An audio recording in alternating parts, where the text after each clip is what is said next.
রাজনীতির সঙ্গে জড়িয়ে গেলেন। আর আমাদের ভারতের রাজনীতি বাবা চিরকালই অসুস্থ। তা সেই অসুস্থ রাজনীতিকে সুস্থ করার পথে যে নামলেন, তিনি নিজেই অসুস্থ হয়ে পড়লেন। সুস্থ আর হলো না, এখনো সেই অসুস্থ রাজনীতি চলছে। তা দেখুন, সেই যে জড়িয়ে পড়লেন, আর আসতে পারলেন না বৃন্দাবনে। আর বৃন্দাবনে শুরু হয়ে গেল তীব্র বিরহ। বৃন্দাবনের বিরহ চোখে দেখা যায় না। মা যশোমতী গোপাল গোপাল বলে কেঁদে কেঁদে চোখ বন্ধ হয়ে গেছে। নন্দ পিতা গোপাল গোপাল বলে কেঁদে কেঁদে চিতা সাজিয়েছেন। শ্রীরাম সুদাম কানাই কানাই বলে বনে বনে খুঁজে বেড়ায়। শ্রীমতী রাধারানী, তার দুঃখ এক মুখে বর্ণনা করা যায় না। কোনদিন রাধারানী কাঁদছিল, রে সখী, ওরে সখী কাল বলে কালা গেল মধুপুরে, সে কালের আর কদিন বাকি। আমার যৌবন সায়রে সহিতেছে ভাটা, আমি তাহারে কেমনে রাখি। আর কোনদিন কাঁদছে না। আর এবং কোথায় বাঁচব না রে সখী, কৃষ্ণ বিরহে আমি আর বাঁচব না। মরিব মরিব সখী, নিশ্চয় মরিব। আমার কানো হেন গুণ নিধি, আমি কারে দিয়ে যাব। আজকেও কাঁদছে, আজকেও কাঁদছে রাধারানী আমার। তবে আজকে আর মুখে কোনো কথা বলতে পারছে না। দেখবেন আমাদের হৃদয়ে যখন প্রচন্ড দুঃখ হয়, কষ্ট হয়, আমরা কিন্তু বাইরে কথা বলতে পারি না। ফুপিয়ে ফুপিয়ে একটা কান্না। রাধারানী 100 বছর কাঁদছে তো। যমুনার তীরে তীরে লুটিয়ে পড়ে আছেন রাধারানী আমার। আর যমুনার তীরে একটা পাথরের টুকরোকে কুড়িয়ে নিয়ে কোমল মাটির মধ্যে কৃষ্ণের একটা মূর্তি এঁকেছে, একটা ছবি আছে কৃষ্ণের। সেই ছবি এঁকে ছবির সঙ্গে কথা বলছে। ও মায়েরা, যে মায়েরা হয়তো তাদের স্বামীকে হারিয়েছেন, কিংবা স্বামী হয়তো দূরে চলে গেছেন, প্রচন্ড যখন কষ্ট হয় হৃদয়ে, বুঝতে পারেন না কার কাছে জানাবেন। তার যদি একটা ছবি থাকে, সেই ছবির সামনে দাঁড়িয়ে মনের যত দুঃখের কথা নিবেদন করে। রাধারানী 100 বছর কাঁদছে তো। আজকে একটা গোবিন্দের ছবি এঁকেছে, নিজের হাতে একটা ছবি আঁকছে, ছবি এঁকে সেই ছবির সঙ্গে কথা বলছেন রাধারানী। আরে কিবা কিবা কৃষ্ণ কৃষ্ণ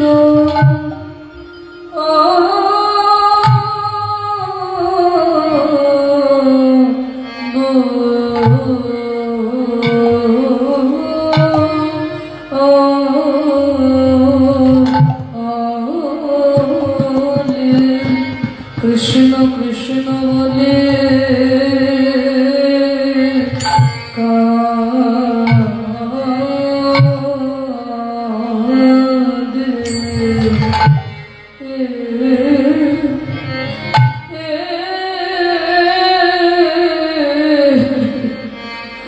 কাঁদে বাহু তুলে বলে বলে আমার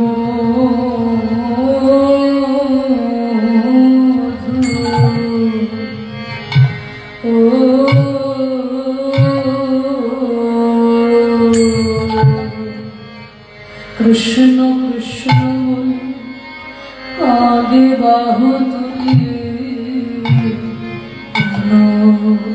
বধু গেল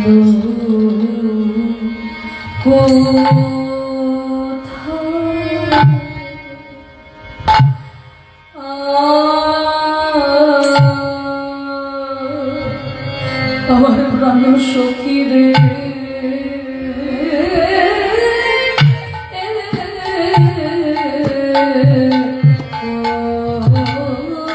সখী কৃষ্ণ কৃষ্ণ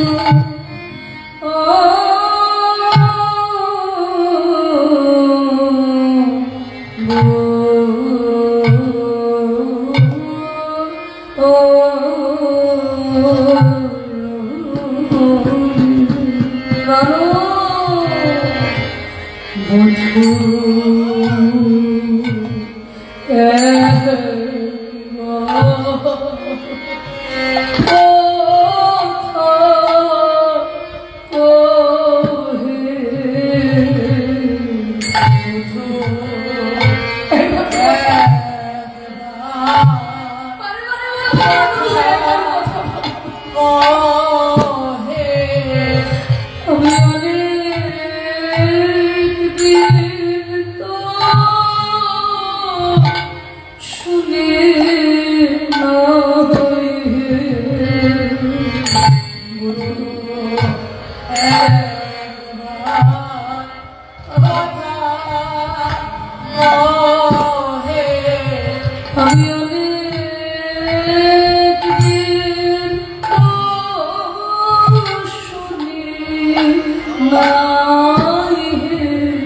তোমার মধু মধু মধু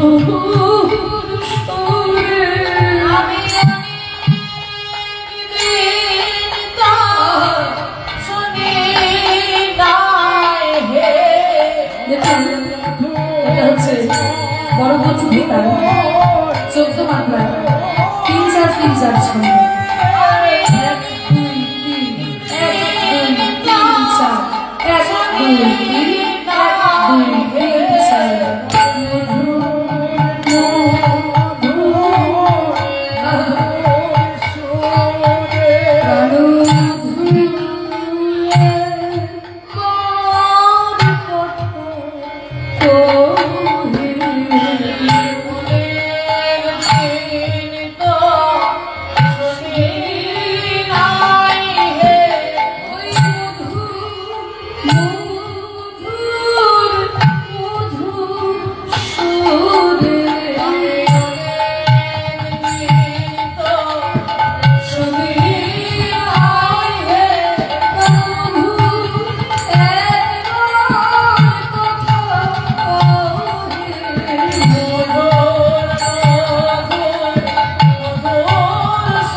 দেখুন কত মজা ব্যাপার একদম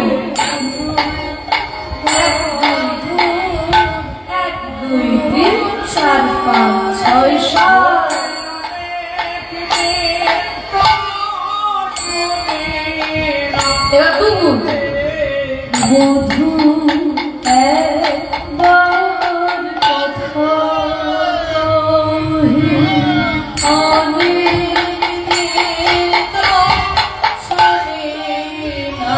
এবার তিনগুণ একবার কথা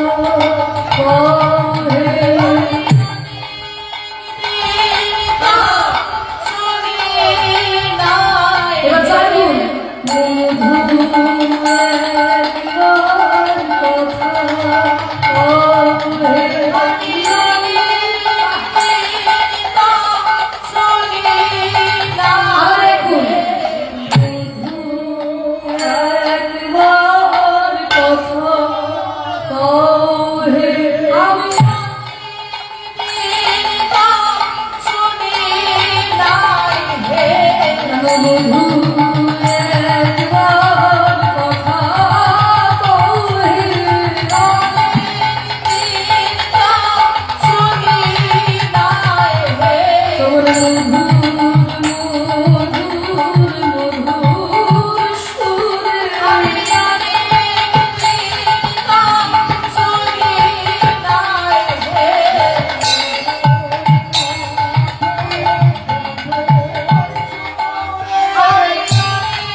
আপনারা প্রাণ ভরে শুনবেন এগুলি হচ্ছে আমাদের বাংলার আসল সম্পদ।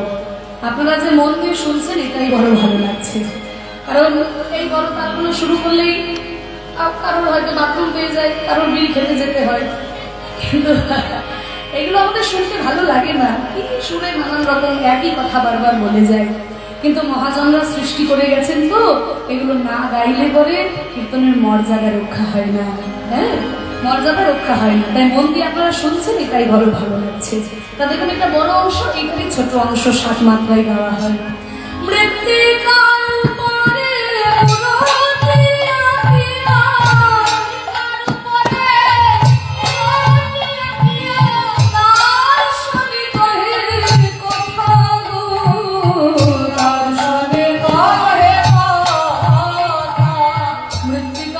কৃষ্ণের একটা মূর্তি আঁকছেন রাধারানী, আর মূর্তিটা আঁকতে গিয়ে বদনে আঁকতে পারলো না,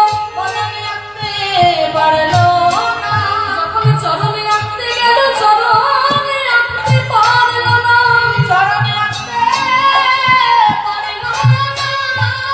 তাই আজকে রাধারানী মাঝখান থেকে আঁকতে শুরু করেছে। রাধে আঁকি আসে কোটি পড়াইল ধনি, কত যতনে প্যারি, আঁকি আসে কোটি পড়াইল ধনি, কত যতন প্যারে। আঁকি আসে কোটি, কোটি মানে কোমর, মানে কোমর রেখেছে। হ্যাঁ, এবার যখনই কোমর রেখেছে, ললিতা বেশাখায় এসে বলছে, রাধে তুই হলি রাজনন্দিনী, রাজার ঝি, তুই তো রীতিমতো গুরু ধরে আঁকা শিখেছিস, তোর তো অঙ্কন ভুল হবার কথা নয়, তুই কি ভুলে গেলি রাধে? আঁকতে হলে হয় বদন থেকে শুরু করতে হয়, নইলে চরণ থেকে শুরু করতে হয়। এভাবে কেউ মাঝখান থেকে আঁকা শুরু করে, রাধে তুই কি আঁকতে ভুলে গেলি? রাধারানী বলছে, সখীরে আমি তো আঁকতে ভুলি না, আমি যখন গোবিন্দের বদনে আঁকতে গেলাম, ওই চাঁদ বদনে মনে করে আমার দুই নয়ন ধারায় অঙ্গ ভেসে গেল,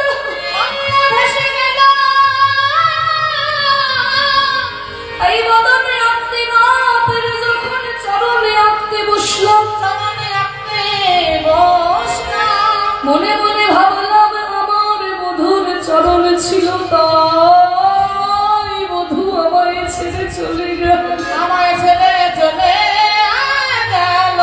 আরে আমি যদি এই চিত্রের চরণে অঙ্কন করি, আরে চরণ দেহে যদি এই চিত্র আমায় ছেড়ে চলে যাবে, তাহলে আমি আর কি নিয়ে বলে বাঁচবো সখী, তাই ললিতা রে আমি তাইতে চরণ আঁকি না,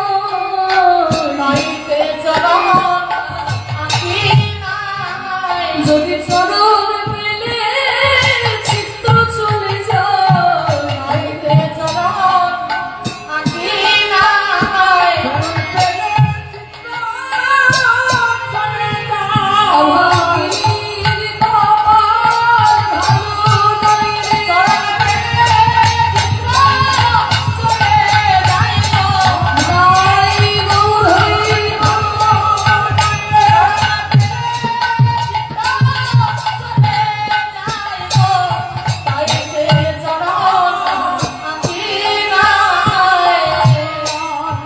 চরণে আঁকতে পারলো না, কোটি অঙ্কন করে।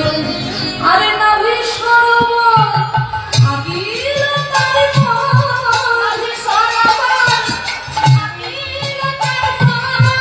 কত যতন করি গো, কত যতন করি, ওই নাভি সরোবর আঁকিল তার কত যতন করে গো,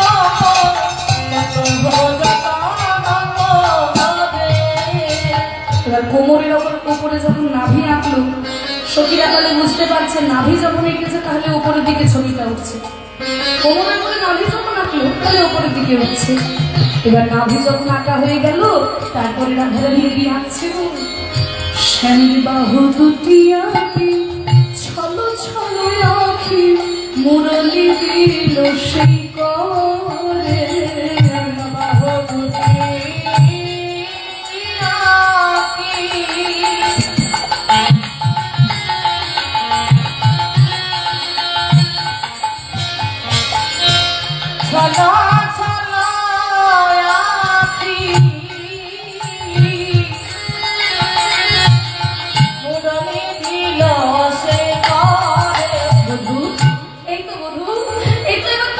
বাঁশি দিয়েছো বধূ, তাহলে আর দাঁড়িয়ে আছো কেন?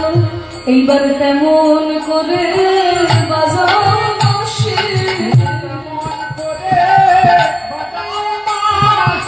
সেদিন যেমন বাজাইছিলে তেমন করে বাজাও বাঁশি।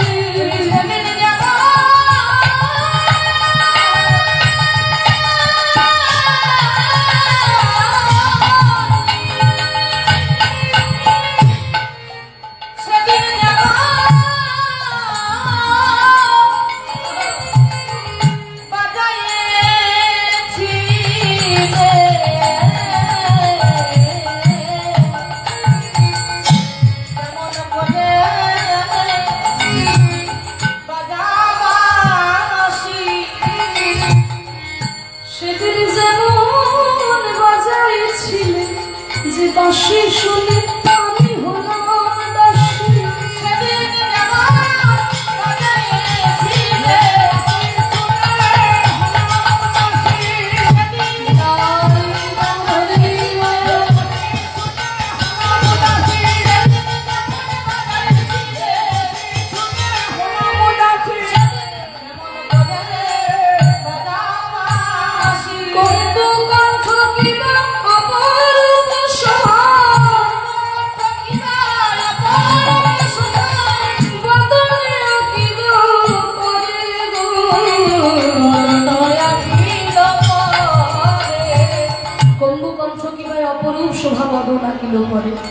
হাত দুটো অঙ্কন করে বাঁশি ধরিয়ে দিয়েছে, তার উপরে কম্বু কণ্ঠ।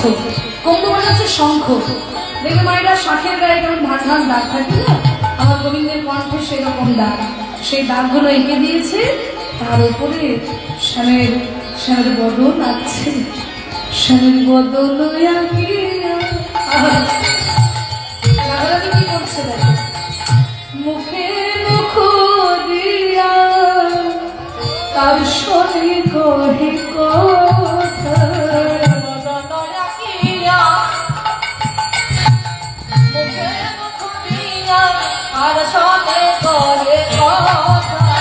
একেবারে মুখের সামনে মুখটা দিয়ে বলছে বধূ, ও বধূ, বধূ গো, এই দাসীর কথা কি মনে পড়ে না?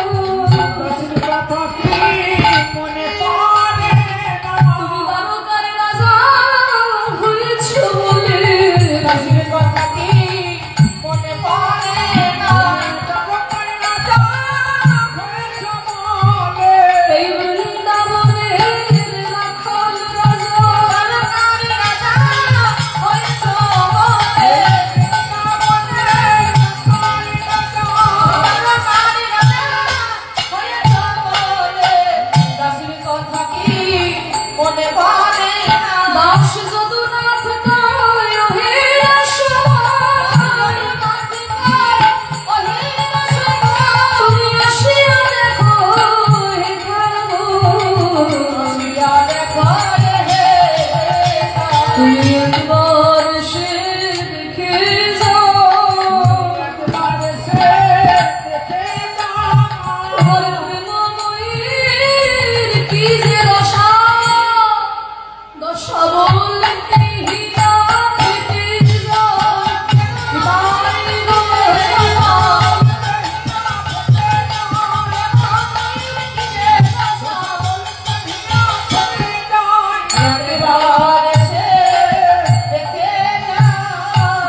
রাধারানী কাঁদছে, 100 বছর কৃষ্ণ বলে কাঁদছে। ভগবানকে কেমন করে ভালোবাসতে হয় দেখো মা গো। আমরা তো ভগবানকে ভালোবাসতে পারি না বাবা, আমরা ভগবানকে ভালোবাসি হাজারটা জিনিস চেয়ে, তারপরে ভগবানকে ডাকি। ঠাকুরের কাছে এসে 10 টাকার বাতাসা দিয়ে বলি, ঠাকুর এই আমি তোমাকে বাতাসা দিলাম, আমার একতলা বাড়িটা যেন তাড়াতাড়ি 2 তলা হয়ে যায়, আমার মেয়ের বিয়েটা যেন হয়ে যায়, ঠাকুর আমার ছেলের চাকরিটা যেন হয়ে যায়, এই আমি তোমাকে বাতাসা দিলাম। আর আচ্ছা সত্যি করে বলো তো মা, ভগবান কি তোমার বাতাসার জন্য বসে আছে? তুমি দেবে তারপরে ভগবান পাবে? কিন্তু তবুও ভগবান আমাদের কাছে চায় কেন? আস্বাদন করার জন্য। দেখবেন যদি কোনো বাবা